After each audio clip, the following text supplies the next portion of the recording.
con el fin de brindar un espacio de comunicación abierto al diálogo sobre energía eléctrica, medio ambiente y sustentabilidad. Analía Rojas junto a Pablo Cairols te invitan a ser parte de Conectados, un nuevo programa de actualidad sobre el mercado eléctrico de nuestro país. Mantente informado en este nuevo episodio.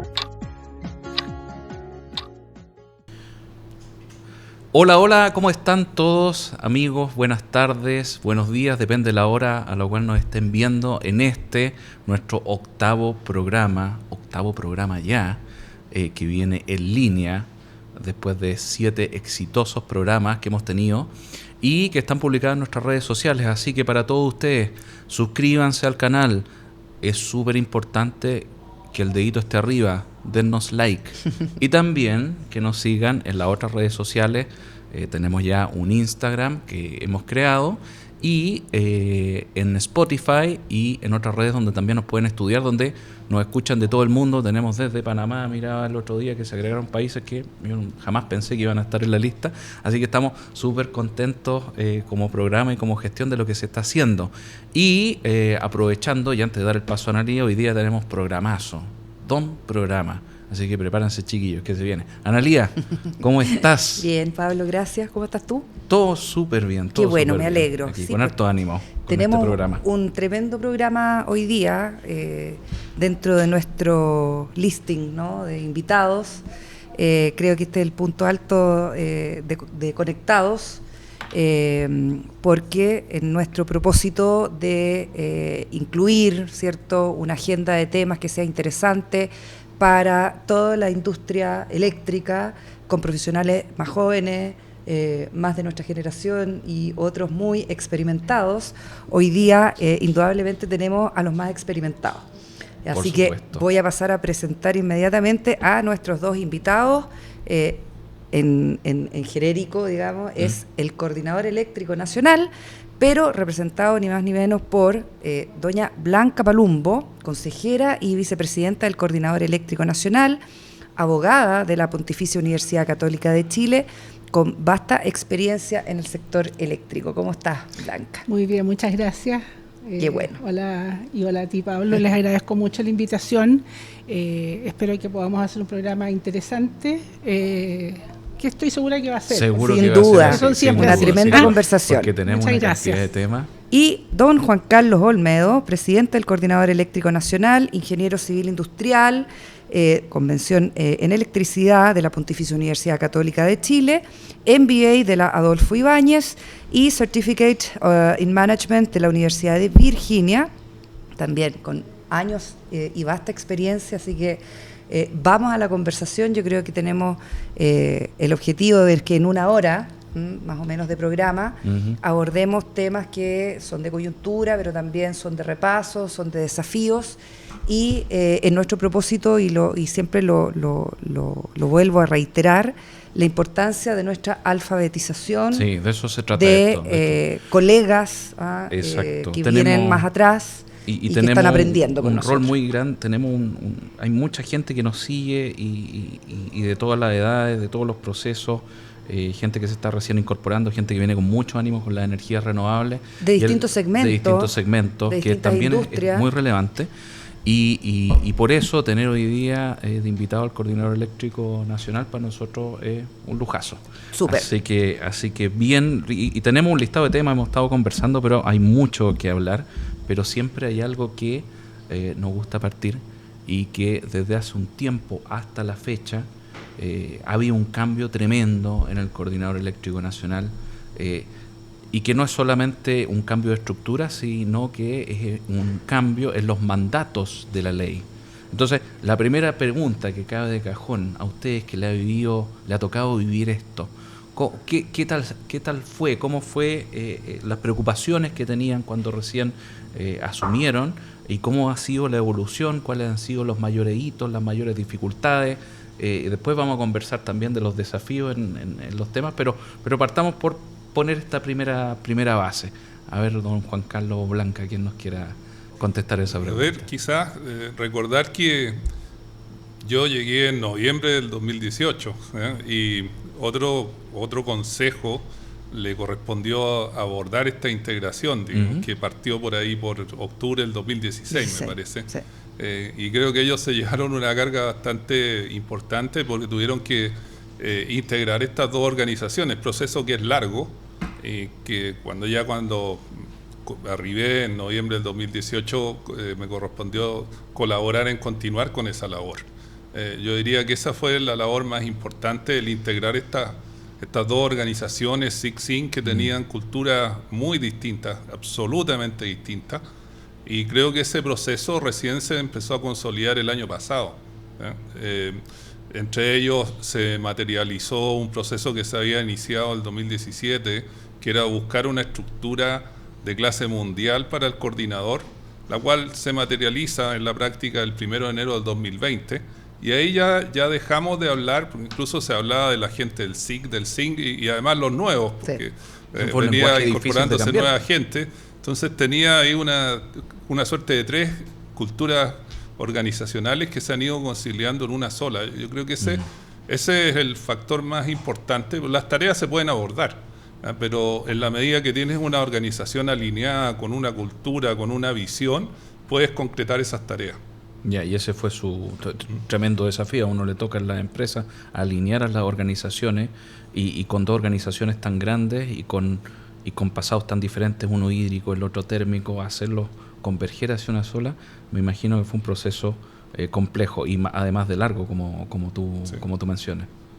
Blanca, y en ese sentido tú, a partir de tu incorporación también, que es reciente, al coordinador como consejera y como ahora vicepresidenta del coordinador, cuando tú piensas en el rol de este coordinador eléctrico, el 2.0, ¿cierto?, que se hablaba siempre, un poco visto en este repaso, ¿no?, que ha hecho Juan Carlos, pero hoy día, a octubre del 2021, ¿no?, ¿dónde crees tú que está el mayor de los desafíos de este nuevo organismo y también del nuevo cuerpo de consejeros, ¿no?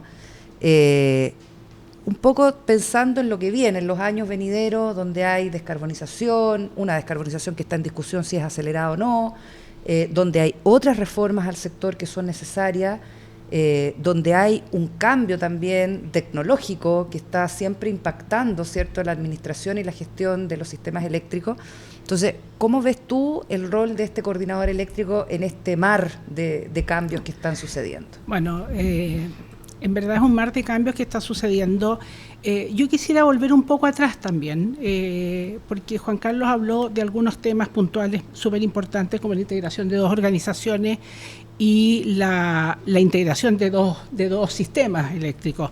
Creo que lo más importante y que marca nuestro objetivo futuro, ¿no es cierto?, es el hecho de que se haya establecido un organismo técnico e independiente de las empresas en forma absoluta. O sea, para los que son nuevos en este mundo de la energía, les puede parecer algo obvio, pero de verdad no es así. Los que tenemos mucho tiempo en el sistema hemos conocido como de un sistema que nace por la propia acción de las empresas, ¿no es cierto? Por lo tanto, no es que sea malo que fue así porque así se desarrolló, pero que fue evolucionando de a poco, con atisbos bastante tímidos en algunos momentos para garantizar esta independencia, hasta llegar a la creación de esta organización. Entonces, ¿por qué hago hincapié en esto? Porque se define entonces en la ley al coordinador como un organismo técnico e independiente. Y yo creo que esos dos aspectos constituyen los desafíos de alguna manera del coordinador. O sea, ser independiente y por lo tanto tener una independencia y una autonomía de pensamiento respecto de los integrantes o de los coordinados o de los intereses que hay en la industria, que son todos legítimos, cada uno tiene sus intereses, y al mismo tiempo independiente de la autoridad política, lo que no significa ser indiferente a los problemas políticos, por decirlo de alguna manera, ¿no es cierto?, o a los problemas regulatorios. Pero eso creo yo que tiene que ser el elemento conductor de la actuación del coordinador, o sea, mantener su independencia y mantener su capacidad técnica. eso tiene muchas facetas, yo sé, Claro. pero son los lineamientos que creo que tenemos que tener los consejeros y por supuesto las personas que trabajan en el coordinador como mira para hacer nuestro trabajo. Y esa es la pregunta cabe de cajón acá, porque tenemos la Comisión Nacional de Energía, tenemos el Ministerio, tenemos las asociaciones gremiales, y ustedes también están ahí inmersos dentro de esto, pero del ecosistema, pero con independencia. ¿Cuál es el rol que cumplen dentro de cómo se coordinan? Cuéntenos de eso. Sí, como decía Blanca, ese es un punto clave.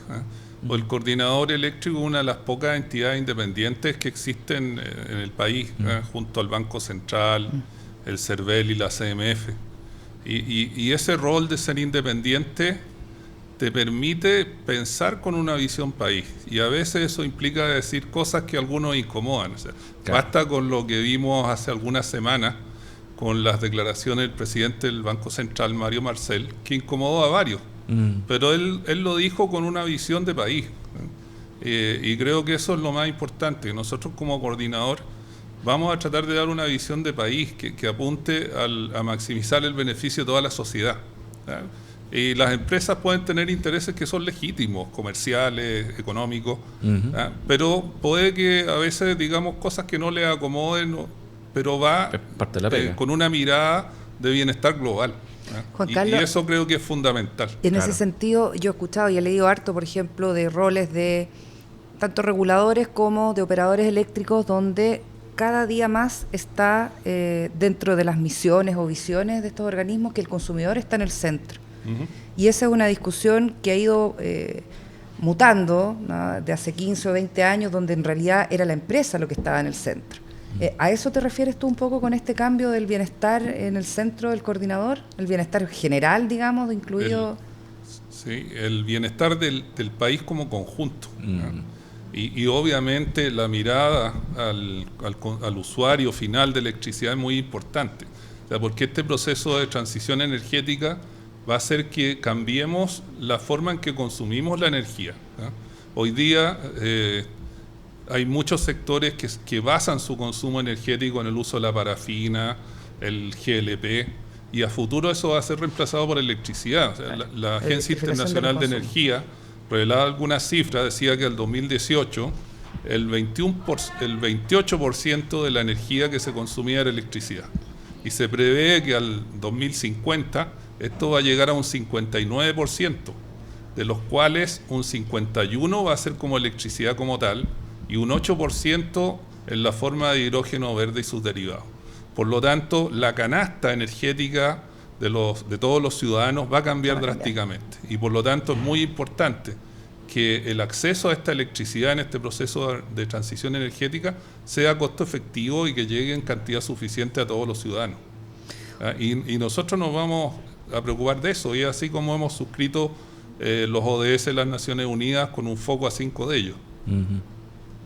Y en ese sentido, Juan Carlos y Blanca, les pregunto a los dos, hay, me imagino, ¿no?, y eso un poco para hacer el repaso y en este propósito nuestro de difundir, ¿no?, cosas que de repente no están tan a la mano, no son tan públicamente conocidas. El coordinador eléctrico tiene una planificación estratégica, tanto organizacional como también en su visión del sector.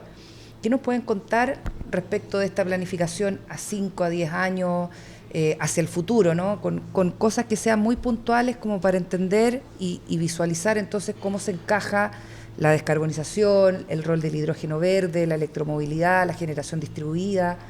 ¿Cómo lo ves, Blanca, y después Juan Carlos? Bueno, sí, obviamente el coordinador tiene objetivos estratégicos, los estuvimos trabajando el año pasado. El 2020. Ya se produce una confusión con este en pandemia, mundo cerrado. En encierro. Sí. En encierro. Los estuvimos trabajando. Obviamente nosotros tenemos desafíos muy importantes. La descarbonización del país es un desafío fundamental. Yo creo que nosotros tenemos como organismo otros desafíos que van a apuntalar esas cosas, ¿no es cierto? Apuntalar la descarbonización, apuntalar la integración de las energías renovables, todo lo cual dice relación, por ejemplo, con una mayor digitalización, con la incorporación de elementos tecnológicos e inteligencia artificial, de los que el coordinador, creo yo, todavía tiene carencias, y eso es por cómo se organizó la institución, ¿no es cierto? Entonces, tenemos que trabajar en renovar la tecnología, tenemos que trabajar en renovar los sistemas que usamos para predecir, para calcular,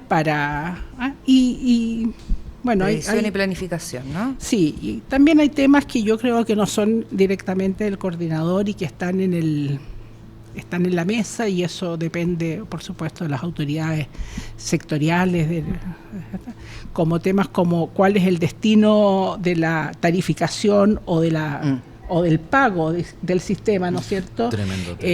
Si se pasa de un mercado como el que hay hoy día, ¿no es cierto?, marginalista, si se pasa a un mercado distinto de oferta, todo lo cual también es un fenómeno que ha sido incentivado, una discusión que se incentiva por la incorporación de nuevas energías que tienen una lógica que es un poco distinta. Diferente. Entonces, yo creo que en eso el coordinador tiene que tener estudios, análisis, no digo posiciones porque a lo mejor las posiciones son políticas y son propias de las autoridades, quizás propias de las asociaciones gremiales, pero sí tener capacidad de analizar y de estudiar los efectos que cada una de esas modificaciones pueden tener para ponerlos a disposición de la comunidad nacional, o sea, para que sean los que resuelven. Que no solo está en el radar, sino que además está estudiado en el radar, claramente identificado.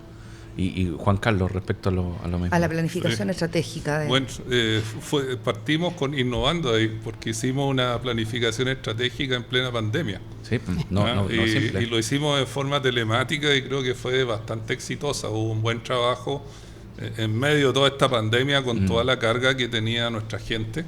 Y ahí se hizo una planificación estratégica en 4 ejes, ¿no? Y ahí quiero destacar 2, tal como lo mencionaba Blanca. Una es proceso.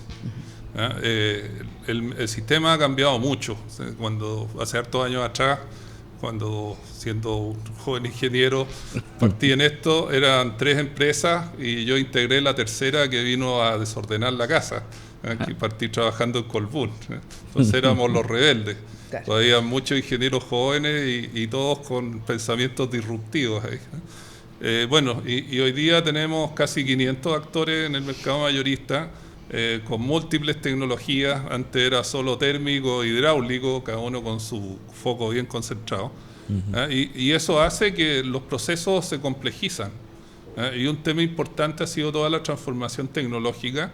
El año 2019 incorporamos un gerente de TI que viene del retail, que trae una visión de cambio tecnológico. Sabemos que el retail y la banca son los que más han innovado en tecnología. Claro. Y hemos tenido avances importantes. O sea, por cierto, falta mucho, pero ya tenemos un ecosistema de transformación tecnológica a implementar. Y hay un plan de desarrollo tecnológico. Yo creo que ese es un gran logro. Y también lo que ha sido el foco de la calidad del servicio que provee el coordinador a todos sus grupos de interés. O sea, no solo a los coordinados, sino que a quienes demandan información. Y en eso también vamos aprendiendo, porque si bien hemos escuchado que se habla de transparencia, la verdad es que uno mira y realmente somos la organización más transparente de Chile. Y siempre doy como ejemplo, todas nuestras cartas son públicas y vemos que los diarios van al sistema de correspondencia y sacan noticias de ahí porque toda nuestra correspondencia es pública. Punto destacado sobre todo siempre por inversionistas extranjeros. Uno, en la calidad de la información de estudios y estadística, ¿no? Y otro también de los procesos internos del coordinador. Siempre españoles, por ejemplo, americanos, cuando vienen a Chile, siempre a mí por lo menos el comentario es que hay un acceso a información que no es coincidente con la realidad de sus propios países muchas veces. Y si ustedes miran, vean qué organización en Chile publica toda su correspondencia, acceso de cualquier interesado. Creo que no temo a equivocarme si digo que somos los únicos. Son pioneros en eso. Bueno, además de eso te das cuenta que tanto volumen de información a veces a algunos los abruma y les cuesta procesarlo. Entonces estamos trabajando iniciativas de inteligencia artificial y transformación blockchain, en orden a que sea más fácil procesar esos volúmenes grandes de información. Y como digo, es importante el foco en la calidad y también en las personas, porque hemos estado liderando algunas transformaciones y creo que hoy día tenemos un logro en el sector. Somos la organización que más líderes mujeres tiene. Si bien estamos cerca de la media en participación de mujeres, somos líderes en lo que son las carreras STEM y en las posiciones de liderazgo. Y eso nos ha aportado mucho en una diversidad de visiones. Y recientemente hicimos otra innovación, incorporamos a 2 ingenieras químicas a esta organización que está llena de ingenieros eléctricos. Y te vas dando cuenta cómo una visión distinta contribuye a la organización. Por ejemplo, indudablemente. La ventaja que trae un ingeniero químico es la visión de procesos, cosa que los ingenieros o la eficiencia eléctricos lo tienen poco. Exacto. Entonces, esa diversidad de visiones ayuda a enriquecer a la organización. Perfecto. Juan Carlos, perdón, yo iba a hacer es que derivado también del tema de la planificación estratégica y de la independencia que hablábamos hace breves minutos, ¿cómo entonces se compatibiliza? Porque me imagino que esa planificación estratégica descansa en el organismo, pero también se vuelca, ¿no?, a las acciones, las políticas y las señales que el mercado tiene que dar, que muchas veces son diseñadas, ¿cierto?, por la autoridad regulatoria o de política, como en el caso de la CNE y el Ministerio respectivamente. Entonces, ¿cómo conversa ahí la independencia versus esto de tener una planificación, una mirada? Tú mencionabas la importancia, por ejemplo, de los procesos, la tecnología, la calidad de servicio y una serie de, bueno, las 3D o 5D, como se quiera. Al final, ¿cómo enganchan entonces con ese brazo que se va hacia el Estado, hacia el gobierno, hacia la política de turno, ¿no? ¿Cómo se hace ese balance, Juan Carlos? Bien, yo creo que ese balance se hace mediante procesos de mejora continua, porque una de las cosas que ha sido exitosa en Chile es que la legislación que nació en los años 80 ha ido teniendo cambios en la medida que se van enfrentando dificultades. Hay temas que son la sequía del año 88-89, la del 98-99, fue incorporando distintos cambios. O sea, de hecho, el 98-99 se hizo uno de los grandes cambios en lo que es el operador del sistema eléctrico, los SEDEC, claro, creando una organización pseudo independiente, o sea, al menos un grupo dedicado que si bien dependía de la empresa, ya estaba fuera de la empresa. Entonces, creo que una gran virtud de la ley chilena es que ha tenido esa capacidad de mejora continua. La misma ley RNC, la ley de licitaciones de suministro a las distribuidoras. Tenemos múltiples ejemplos y vemos, si bien en la esencia se ha mantenido el corazón, creo que es importante mantener esa capacidad de mejora continua. Y parte de nuestro aporte es relevar temas a la autoridad para seguir en ese proceso de mejora continua. Y voy a un ejemplo específico. Las obras de ampliaciones de transmisión. En la obra de ampliaciones de transmisión hemos detectado una serie de problemas en esto de generar EPC por cualquier tamaño de obra y creemos que hay que avanzar en modificar ese proceso y de forma que se construyan a tiempo. Ocurre también que quedan muchas veces desiertas. Tenemos un ejemplo reciente de una obra en Concepción, el Trébol, que se licitó por tercera vez y ya no podemos hacer una cuarta licitación. Entonces hay que revisar ese diseño, el hecho de tener EPC para cualquier tipo de obra, incluso obras pequeñas, decimos, oye, como cambiar un interruptor hace que sea más caro también. Entonces ahí hay una oportunidad de mejora que hay que ir relevando a la autoridad. Lo mismo que mencionaba Blanca. Oye, el sistema de tarificación marginalista ¿nos sirve en este nuevo escenario o tenemos que ir hacia un sistema de ofertas con despacho vinculante? Ahí, disculpa Juan Carlos que te interrumpa, pero yo creo que eso es un punto que nos tenemos que detener un poco, que hemos vivido diferentes evoluciones en este sistema eléctrico, ¿ya?, con una alta penetración de energías renovables, y ahora ya estamos pensando, como mencionaba Blanca hace unos minutos atrás, en que a lo mejor el sistema marginalista no es el más adecuado, ¿ya? Y estamos en medio de este proceso de descarbonización. ¿Cuál crees tú que es la futura gran discusión? Ahora tenemos la discusión candente, que es el proceso de descarbonización 2025. Si nos quieres comentar algo de eso, está bien, pero después, ¿qué nos viene más adelante? ¿Qué visualiza el coordinador? ¿Dónde va a estar el siguiente desafío? Uy, hay mucho, pero tomando el que menciona, nosotros publicamos un informe de competencia que ahora va a pasar a ser semestral. Antes era anual, ahora va a ser semestral.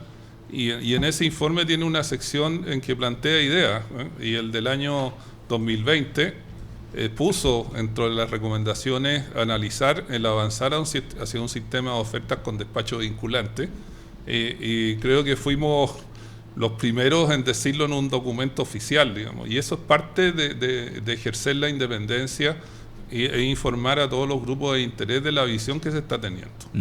Y nuestros equipos técnicos han estado trabajando este año en conocer qué es lo que pasa en otros sistemas en relación a esa materia. Hoy día creo que somos prácticamente el único país del mundo que está con costos marginales en base a costos de producción declarados. Claro. Ahora los otros sistemas también son marginalistas, pero en base a ofertas, ¿no? O sea, el concepto de marginal no desaparece, pero cambia la base. La operación sigue estando. Y permite también que todos los agentes incorporen todos los riesgos en los precios que ofertan al mercado. Y eso es positivo porque también te ayuda a la estabilidad financiera de los agentes. Y hacia futuro te diría que el principal, por ponerle un gran título, es la transición energética hacia un escenario de emisiones netas cero. Y eso tiene muchas dimensiones, tiene dimensiones en lo económico, en lo medioambiental y en lo social. Y quiero quedarme en lo social. Y hay un aspecto fundamental, es una transición justa, como decía. Es decir, que la transición llegue a todos, que no se quede nadie fuera. Que esta transición no signifique que terminemos con pobreza energética y hayan grupos de nuestros conciudadanos que no puedan satisfacer sus necesidades de energía. Perfecto, que no tengan acceso a ella. Pero tiene 3 ejes, y además esos ejes son multidimensionales. Es muy interesante porque en el fondo estamos, y nosotros, bueno, como entrevistamos a todos, vamos decantando las ideas y las convergencias, como decía la vez pasada, y yo creo que esto de la transición energética también lo mencionaba Sara, con la parte de transición justa, de llegar a todos, inclusive a los que todavía no les llega la energía o los temas de agua. Y por otro lado, y es algo que quería comentar después para seguir el hilo de la conversación, que mencionaron que ya atienden o ya tenemos más de 500 empresas que son las que son parte de las coordinadas, ¿ya? Y hay un tema fundamental, y ahí yo me declaro que soy totalmente... No entiendo estos temas, ¿ya? Yo soy ingeniero mecánico, un humilde ingeniero mecánico, y uno de los roles que se le asignó al coordinador es justamente el monitoreo de la libre competencia, pensando también en lo que mencionaba recién, de que se quiere un mercado de ofertas, y un mercado de ofertas requiere que haya oferentes y que haya competencia, pero ahí me gustaría que nos alfabetizaran, o por lo menos a mí, respecto a qué se entiende por libre competencia desde el punto de vista legal y desde el punto de vista del rol que a ustedes les han encomendado, porque uno puede sospechar de qué se trata, pero en realidad precisamente no tengo registro. Así que si nos puedes contar, entiendo que Blanca, tú tienes ahí una experiencia pero tremenda en eso. Se han escrito tratados para describir lo que es la libre competencia, así que no sé si te pueda aclarar totalmente tus dudas en tan poco tiempo. Pero mira, a ver, todos sabemos, ¿no es cierto?, que la libre competencia consiste, dicho en términos simples, ¿no es cierto?, en que las empresas puedan entrar a los distintos mercados en que están, ofrecer sus servicios, productos, sin verse inhibidas por posiciones abusivas de otro, por decirlo así, ¿no es cierto? O sea, que no tengan desventajas para entrar, que no tengan barreras de entrada, y que por último no hayan otros que las inhiban a ofrecer sus productos, ya sea porque les ofrecen a precios artificialmente bajos, etcétera. Esa es una definición muy general.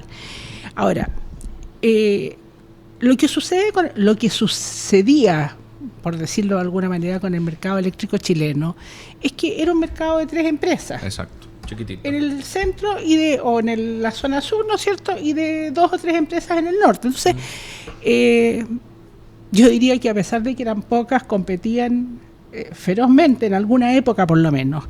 El mercado hoy día se ha llenado de empresas de distintas capacidades, volúmenes, capacidades de producción, tecnologías, o sea, es un mundo bien difícil de electricidad en ese sentido, ¿no es cierto? Porque convergen actores grandes, chicos, unos que usan carbón, que es más caro, otros que usan petróleo, otros que usan agua, otros que usan sol, otros que usan, etcétera, etcétera, unos que tuvieron la suerte de instalarse aquí cerca, otros que nunca lo consiguieron el permiso ambiental y están instalados en la punta no sé, a cientos o miles de kilómetros del lugar en que se consume. Entonces, es un mundo muy diverso. Entonces,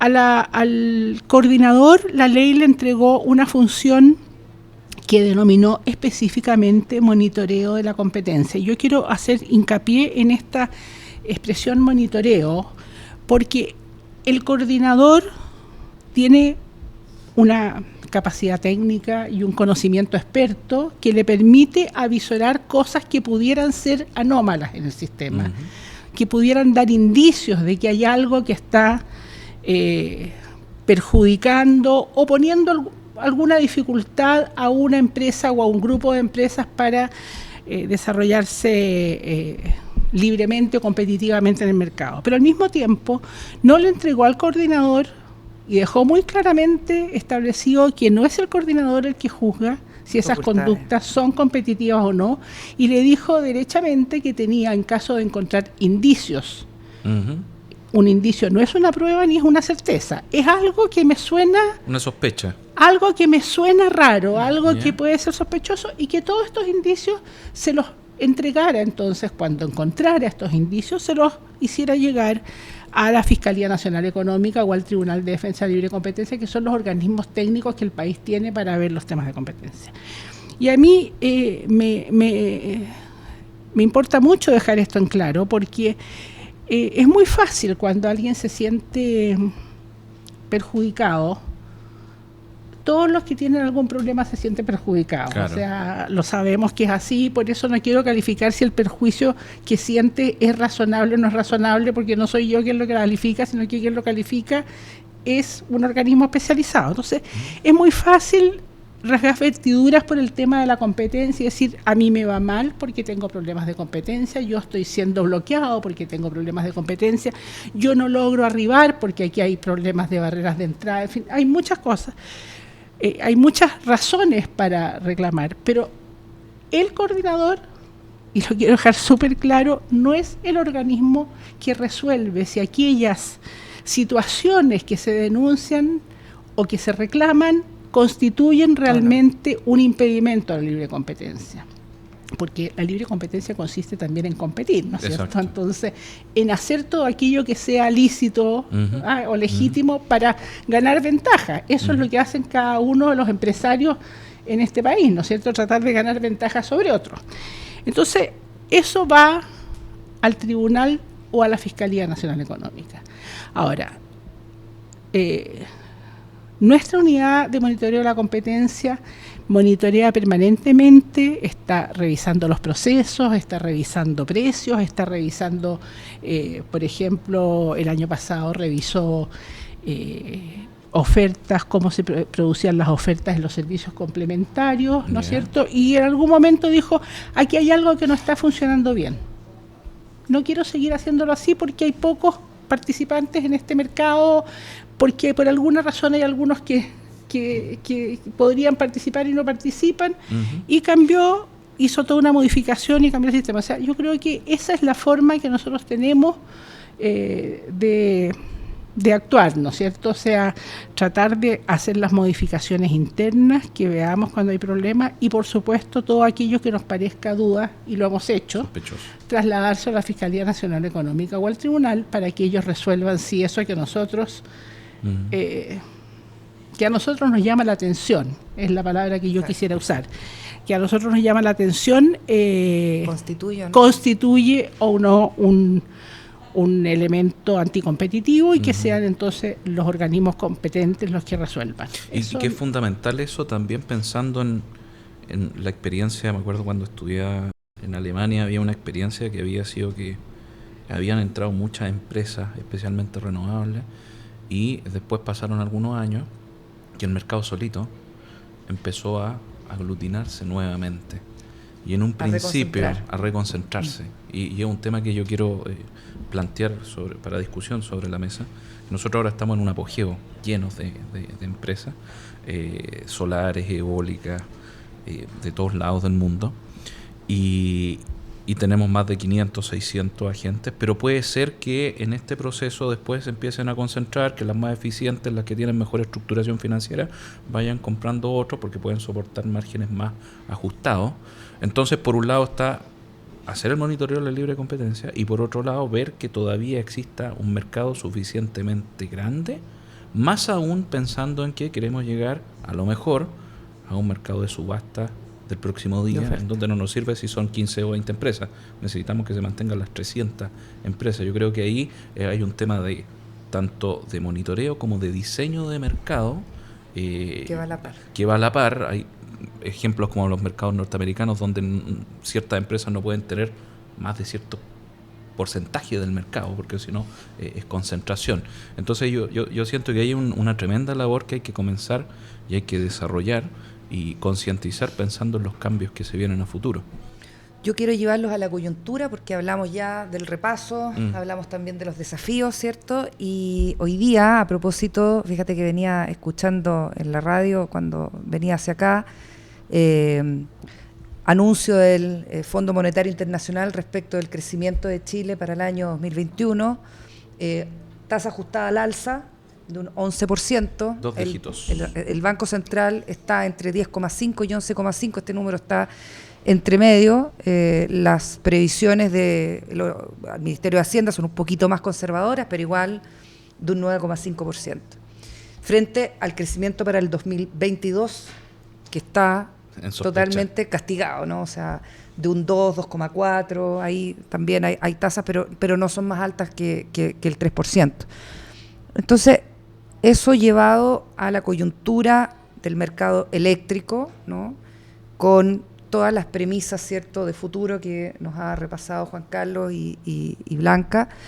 Quiero aterrizar un poco para entender cómo es que hoy día ustedes visualizan, por ejemplo, el cómo se debe enfrentar la estrechez energética en la que hemos estado, ¿no?, varias semanas, con anuncios, con los titulares en el diario, que se enciende la última turbina, que hay centrales que no tenían el combustible disponible en stock, ¿no?, la acción del coordinador en consecuencia de ello. Entonces, el tema de la estrechez de oferta, ¿cómo se enfrenta frente a estas cifras? ¿Y por qué lo menciono las cifras de crecimiento? Porque evidentemente vamos a tener hoy día, este año, ¿no?, en los meses que quedan, una actividad económica pujante, por supuesto, derivada del consumo, ¿no? Porque esto aquí estamos impulsando el consumo, no es a través de las inversiones o del ahorro, eso queda claro para cualquiera economista, digamos, pero entender entonces cómo el coordinador ve la herramienta o con qué tipo de gestión se enfrenta a la estrechez energética. Eso pregunta de perogrullo, además, porque es parte del debate. Fíjate que está muy implantado en la coyuntura de los debates de los presidenciables, ¿no? O sea, hablemos de futuro, perfecto, estamos todos más o menos de acuerdo, vamos hacia la transición energética, salida del carbón, etcétera, pero en el cortísimo plazo, ¿cómo se enfrenta? ¿Cuál es la recomendación ahí o la visión del coordinador Juan Carlos y doña Blanca? Buena pregunta. Buena. Y este es un contexto global. Claro. Hay un informe del 1 de septiembre de Wood Mackenzie que habla de qué está ocurriendo. Vemos un contexto global en que hay un alza de los combustibles, el gas, el carbón, atómicas, digamos, el gas natural en el mercado spot, que hace cerca de 18 meses estaba en torno a 10, hoy día está a 33. Claro. El carbón térmico, si hablamos de un índice de la PI2, que es el del hub de Ámsterdam, estaba a $133 la tonelada y hace 18 meses estaba a 60. Exacto. Sí, el precio del petróleo otra vez está rondando los $80. El barril. Hemos visto ahí una pequeña holgura en el gas porque Rusia dijo que iba a inyectar gas a Europa. Se apiadó. Pero ¿qué significa eso? Que las cadenas de suministro en general están estresadas. Y eso te pone un contexto de que estamos en un mundo de precios de los combustibles altos debido a lo estresado de las cadenas. Eso también puedes ver que el precio del GNL Spot es más caro que el petróleo. Sí. Entonces tú te preguntas, ¿quién va a comprar GNL Spot? Y eso también hace que esa industria sea compleja porque los precios del mercado alternativo están muy buenos. Entonces tenemos que enfrentar un mercado de los combustibles que va a estar apretado, con cadenas de suministro estresadas. Vimos este año que los puertos donde están las centrales, que usan tanto gas natural como carbón, tuvieron baja disponibilidad, estuvo en el orden del 60% debido a las marejadas, y eso no fue suficiente, y eso hizo que no tuvieras todo el combustible que se requería. O sea, hubo dos casos emblemáticos ahí, la descarga de carbón en Ventana. Exacto. Y la descarga de GNL en Quintero. Por otra parte, ya estamos en el proceso de recuperación post-pandemia, que hablamos de este proceso de recuperación sostenible. Hemos visto crecimientos mes con mes de 7 a 10%. En lo que tú señalas, se está recuperando el consumo. Si bien, y además estamos viviendo una sequía bastante dura, que hoy día el último pronóstico de hielo nos lleva en torno al 96%, que es extremo. Las últimas dos mediciones de agosto y septiembre, básicamente la de agosto mostró una leve mejora, habíamos visto 98%, y eso te genera estrés en el sistema, agrega que hay algunas restricciones de transmisión, que tenemos también problemas, como hablábamos, con el desarrollo de las ampliaciones, y eso lleva a que hay que destrabar algunos cuellos de botellas y exigir que los coordinados cumplan con sus obligaciones. El sistema tiene capacidad térmica suficiente para abastecer la demanda, y para eso es esencial que los coordinados cumplan con su obligación de tener disponibles las plantas cuando estas son requeridas. Ahora, ¿qué significa tener las plantas disponibles? Tener el combustible suficiente para operar. Nosotros no le vamos a decir cómo tienen que comprar su combustible, pero ellos tienen que reconocer su obligación de estar disponible para operar cuando son requeridas por los tiempos que así se requiere. Y es así como se detectó que algunas plantas no tenían disponibilidad de diésel en circunstancias que reciben pago por potencia y suficiencia, y se puso en conocimiento de la SECA a fin de que evalúe la existencia de eventuales incumplimientos. Pero más allá de eso, hay que asegurarse, con el marco normativo y hacer los ajustes que sean necesarios, de avanzar a un sistema resiliente, y eso cubre todas las cadenas, desde el suministro de combustible, la adecuada mantención, y el desarrollo de las obras de transmisión que se requieren, especialmente las de las ampliaciones, que son las más complejas, para que el sistema sea resiliente. Y hemos visto este estrés en varios países. O sea, hay ejemplos en Taiwán, en Alemania, en distintas áreas de Estados Unidos, en California ha sido emblemático, lo mismo en Texas y otros países. Entonces, los sistemas hoy día están viviendo este estrés producto de los problemas en la cadena de suministro, en la llegada de repuestos, y aquí solo nos cabe, digamos, relevar el problema y hacerlo presente a los coordinados de que tengan cadenas de suministro resilientes. Exacto. Yo como pensando desde el otro lado también corresponde un esfuerzo integrado de diferentes empresas. Las petroleras también tienen que poner de su parte, porque este es un esfuerzo país para que esta cuestión salga. Si no, lo normal no es lo que está pasando, es lo anormal. Ahora se ve como con cierta normalidad porque los últimos 2 años han sido secos y se pronostica que van a seguir siendo secos.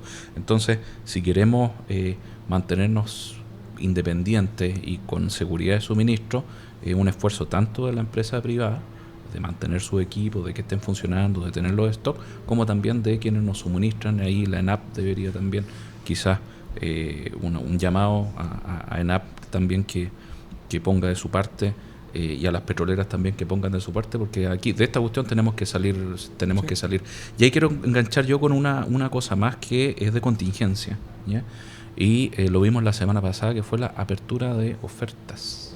Quimarlo Aguirre. Quimarlo Aguirre, Eso. ¿ya? Y ahí hay un tema que quería poner sobre la mesa, que vimos que habían dos grandes conglomerados, por así decirlo, que eran los que están ahí apostando por esta línea. ¿Cómo vieron el proceso, interés que hubo? ¿Son suficientes dos conglomerados como para seguir adelante? Porque habíamos visto 18 registrados, sí, a nosotros nos llamó la atención. Cuéntenos cómo bajó ¿qué nos pueden el contar interés, de eso? ¿no? Bien, quiero partir por felicitar a nuestro equipo de trabajo, que después de 18 meses llegamos a este hito, porque no es que hayamos partido en octubre, Claro.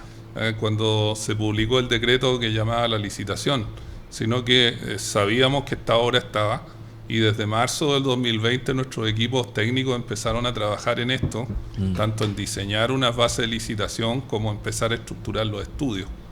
Y el hito de la recepción de oferta creo que es la culminación del trabajo, y que además hemos escuchado a los tecnólogos de reconocer que fue de muy buen nivel técnico.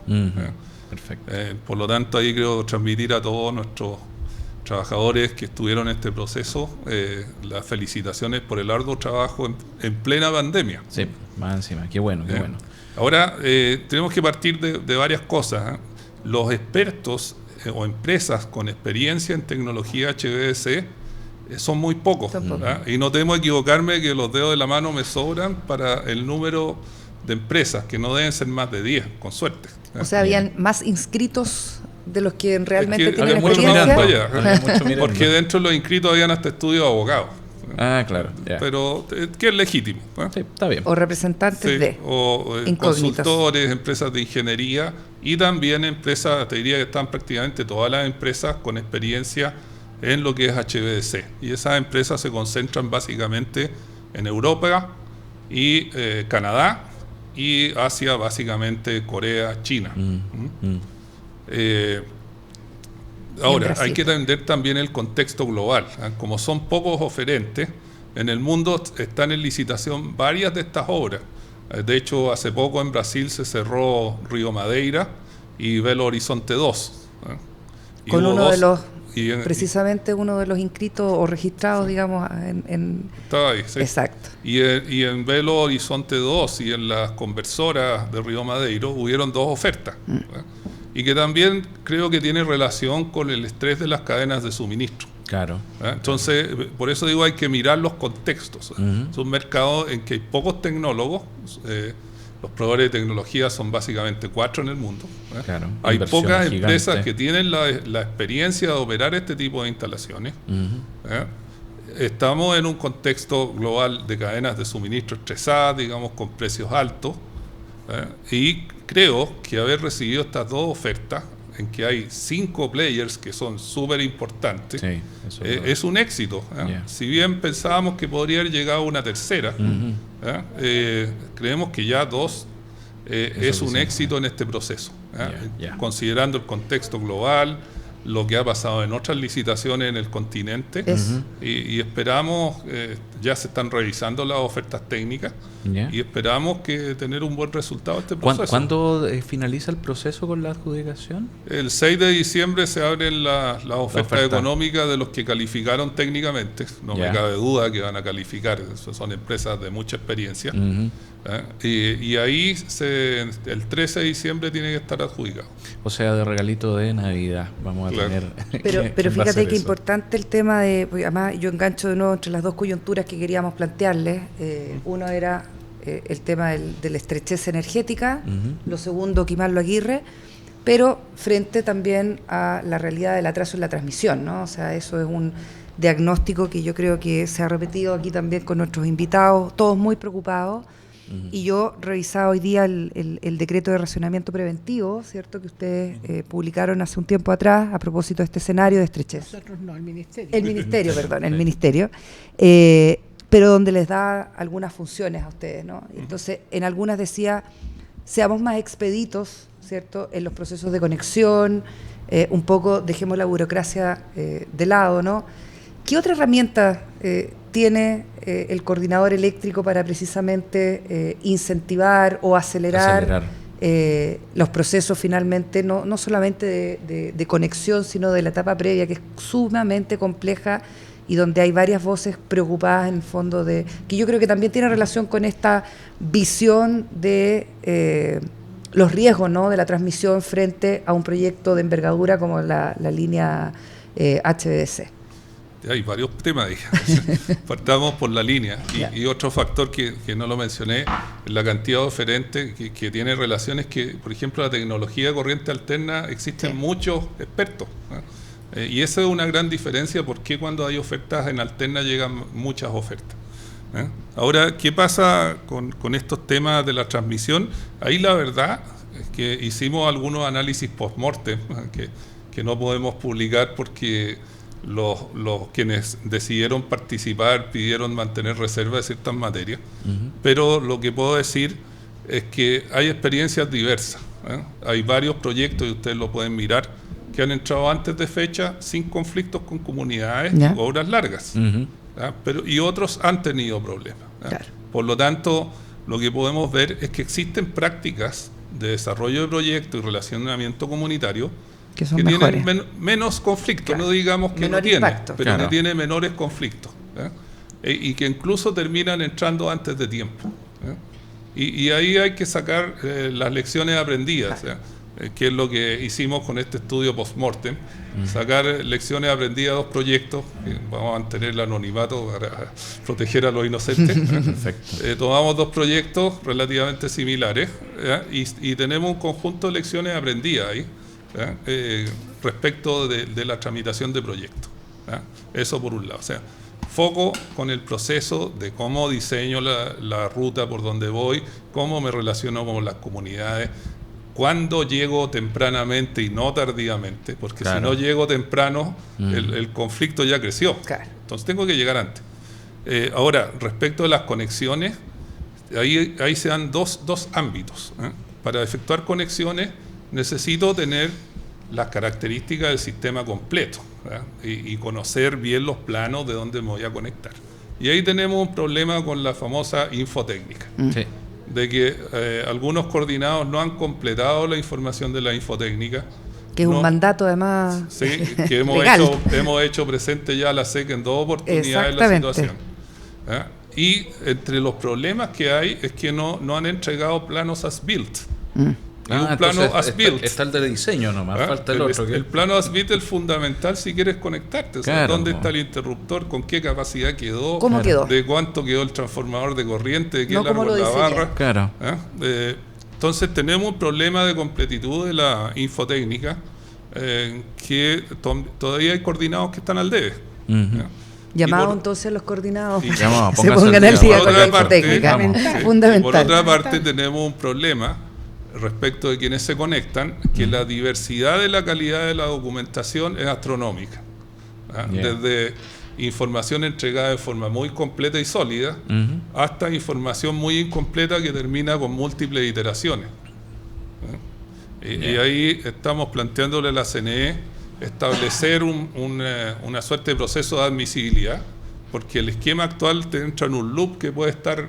O sea, elevar el estándar requerido para la presentación inicial. Tenemos casos que lleva 10 iteraciones y no mejora la calidad de la información. ¿Y eso en qué redunda? Tener estos loops, estas referencias circulares, si estuviéramos hablando del CEL, hace que nuestra gente esté ocupada y el tiempo que tiene nos dé para tramitar con celeridad todo. Entonces, estamos próximos a plantearle a la CNE un cambio a esa norma técnica para implantar este esquema de admisibilidad, que lo hemos estado revisando ahí con Blanca. Súper. Entonces, ahí hay varias materias que se juntan, y lo que decíamos también de los procesos de ampliación, en que a veces hay un proyecto terminado y no se conecta porque falta que se concrete la ampliación. Y por eso te hablo de desarrollar modificaciones, pero ya hay que ir a cambiar la ley para hacer las ampliaciones más expeditas, que además muchas veces apuntan a mejorar la confiabilidad y resiliencia del suministro.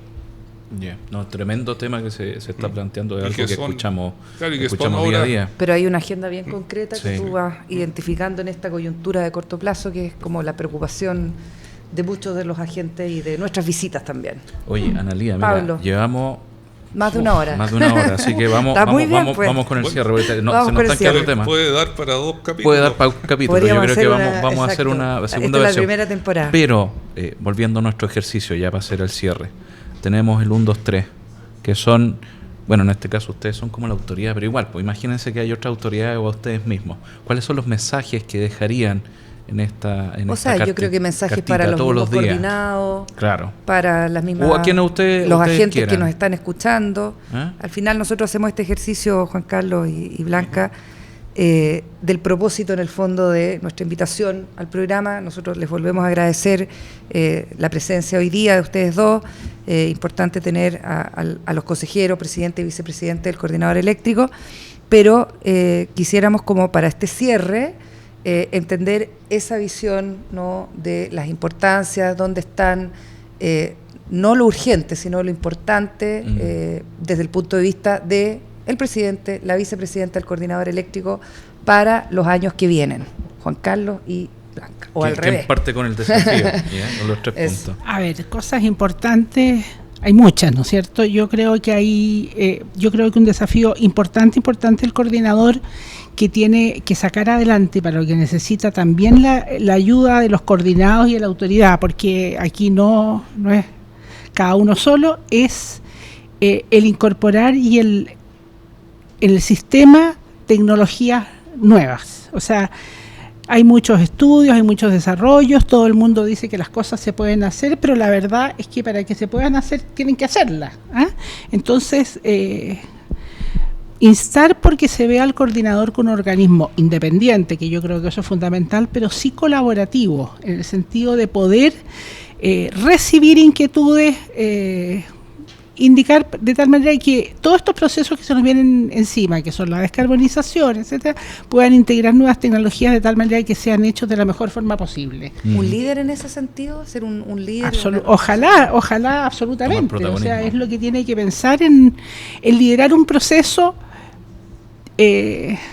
con la cosa muy fina que es lo que es ser líder, pero no ser el regulador. Claro. Exacto. Claro. Eso es una línea muy fina de diferenciación y no privilegiar a unos porque están trayendo cosas nuevas, o eso es una línea muy fina, pero yo me gustaría ver al coordinador como un organismo en ese rol, que sigue siendo técnico y independiente, pero que es capaz de ser un receptor de adaptación tecnológica nueva. De futuro, un agente del cambio. Excelente. Perfecto.